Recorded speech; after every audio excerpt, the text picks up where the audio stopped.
Hi everyone, welcome to the channel. I've been inspired today to make a video by a film that I watched last night. The film was called Official Secrets. It starred Keira Knightley, Matt Smith and Ralph Fiennes. Now Matt Smith, he played a reporter at the Observer newspaper. Ralph Fiennes, he played a barrister or solicitor for the group Liberty. And Keira Knightley's character was actually Catherine Gunn. Catherine Gunn was a member of staff. It's a true story. She was a member of staff at GCHQ in the early 2000s. And in 2003, she intercepted a NSA email sent round to everybody asking them to dig into diplomats from the UN Security Council, with the idea being if they could find anything juicy on them, the Secret Service would then be able to put pressure on them and actually get them to vote in a positive way for the US and UK governments, because they wanted to go to war for the second time with Iraq. So she did that, and then they did a big, obviously did an investigation into the whole office or the whole building to find out who had released this to the press. And eventually she realised that all her friends were being put under massive pressure, and she decided that she would cough for it. So she went into their office and said, it was me that did it. So she was promptly arrested and taken away, and a solicitor, the duty solicitor, was put to her, and who at the end of the interview said to him, look, I'm not really qualified for this. You need somebody properly. And then she sent them away to Ralph Fiennes' character, who worked for the group Liberty.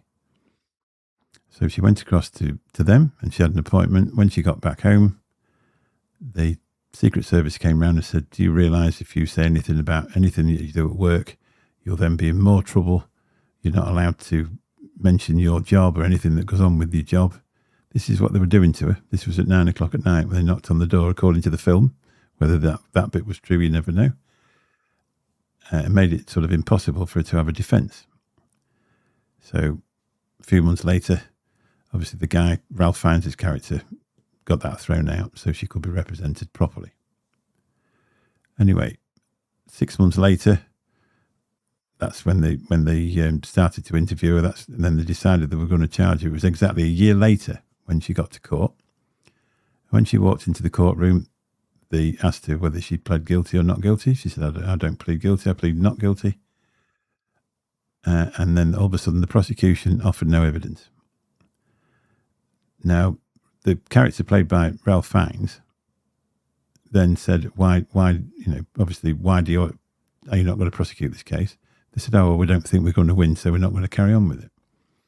Then the judge kept saying to him as well, she's actually admitted to it, why would you want to throw this case out? Why are you not going to offer any evidence? Obviously, she's admitted to her guilt, so why would you not want to carry on with it? And it turned out that Ralph Fiennes' character, they'd requested some information from the government, which would suggest that when she released the email to the press, around that date, the war would have been illegal. The war to enter Iraq would have actually been a war crime. And the government didn't want to show the files, to show anything to do with that. So they just let her go. So there you go. Is Tony Blair a war criminal? I've heard it said. Obviously I'm not going to say that on the internet. You never know. The Ministry of Hurty Words might come around and sort me out. I've followed this with interest because I hate corruption, political corruption. And you think that when they make a film about Big Brother watching and they know everything you're going to do, and they're going to stop you doing things, and they can cancel you and cancel your identity and cancel, you know what I mean? You think, oh, that's a load of mumbo jumbo. Nobody's ever going to do that. This girl, it depends what you think, because obviously she had signed the Official Secrets Act. If you work in that industry, you would fully agree that obviously she's guilty because she signed the Official Secrets Act and then told people a secret, which you're not allowed to do. Other people would argue that she didn't want an illegal war to go on. And what they're saying is it's a bit of a broad spectrum at the end of the film. They said between 190 and 1 million Iraqis were killed during the conflict. there was 6,000 or 6,500 UK and US troops that were killed throughout the conflict. And then there was also 32,000 that were injured. So you'd imagine people in wheelchairs today that went to war because they were told to. So we're not saying Saddam's a really nice person. Even, Catherine Gunn's husband was actually an Iraqi Kurd and left Iraq because of the way they were treated. I mean, Saddam was horrendous to his own people.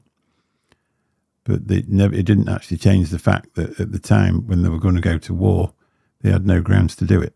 So you have to make your own mind up. Is Tony Blair a war criminal? Is George Bush Jr. a war criminal? Some people say, well, Saddam was that bad, he needed invaded anyway. But if you put the rules together of going to war and then decide to change them for your own good, then you are guilty of war crimes. Be interested in, if anybody actually watches this video, if you leave a comment, let us know what you think. Obviously, be really nice, because I said the Ministry of Dirty Words might be listening to you, and you never know. Just be careful what you put. But it'd be interesting to find out other people's opinion as well. It's something I've always thought. And, it's really easy to go around everywhere and say, well, let's have a war. And if you don't join in, you're weak. Let's see what happens. Anyway, thanks for watching this video. Hopefully you've enjoyed it. If you have, stick about and we'll see if we can come up with something else. Thanks a lot. Bye-bye.